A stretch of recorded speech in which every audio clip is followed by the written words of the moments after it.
Asalaamu calaykum waraxmatullaahi wabarakaatuh. Waan idin salaamay asxaabta ku xiran barteena YouTube iyo kuwa doonaya inay nagu soo biiraan. Mahadsanidin dhammaantiin, waan idin soo dhaweynaynaa si qalbi furan oo walaaltinimo ku jirto. Intaas kadib maanta waxaan doonayaa inaan xogaa yar taabto ardayda timaada waddanka Poland. Waa laba qaybood. qayb waa qayb ayagu iskood isu bixiya, jaamacadda la soo xiriira, jaamacaddu interviewgooda weydiiso, sharciyadooda la weydiiyo, dukumiintiyadooda jaamacadda ku wareejiya. Markaas kadib dukumiintiyada jaamacaddu markay qaado ay soo saxdo, ayaga iyo jaamacadduna ay wada galaan full agreement oo ah inta ay wax baranayaan, waxa ay baranayaan, qarashaadka ku baxayo iyo waxaas oo dhan. qaybuna waa qayb ku timaada barnaamij arday bedelasho la yiraahdo. For example, ardayda dhigata jaamacadaha Poland ee waddankan ayaa waxaa loo diraa waddan kale oo loogu diraa inay ka sameeyaan research, cilmi baaris ama waxyaabo lamid ah.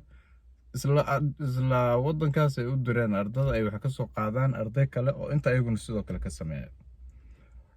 Markaan kala qaadno marka qaybtii hore ardayda iskood isu bixiya waddanka markay yimaadaan meesha jiifanayaan jiifkooda, transportationkooda, guriga degayaan, macnaa wixii dhammo ku baxay qarashaad waxay kala heshiinayaan jaamacadda ayaga total u sheegay waxa ay ka rabaan. Then markay inta sameeyaan jaamacadda ay galaan waxay ku leeyihiin waddanka kaar deganaansho oo waddanka ku deganaanayaan. Laakiin kuwan kale ee ku yimid arday bedelashada waxay haystaan waqti aad u yar oo short time ah. For example, 6 bil oo kale haystaan. 6 bil fiisa ay haystaan. Fiisi marka oo ka dhacana waddanku isaga baxayaan oo wax ku laabanayaan jaamacadii ay ka yimaadeen.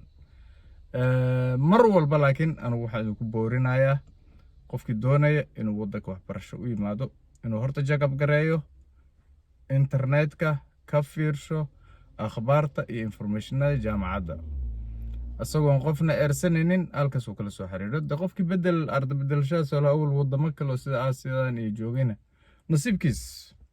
Marka intaas waa labada qayb ardada ay ku yimaadaan waddanka, waan sii faahfaahin doonaa insha Allah. laakiin hadda topic ahaan waxaan u soo qaadanay labadaas qayb waxbarasho loogu yimaada waddanka Poland. mahadsantiin, aad u weyn oo mahadsantiin. kanaalka subscribe naloo saaro, hal naloo share gareeyo, videogan like naloo saaro. insha Allah akhbaaraadkooda tifaftiranna waan soo dhigi doonaa haddii Ilaahay yiraahdo. mahadsantiin. Assalaamu calaykum waraxmatullaahi wabarakaatuh.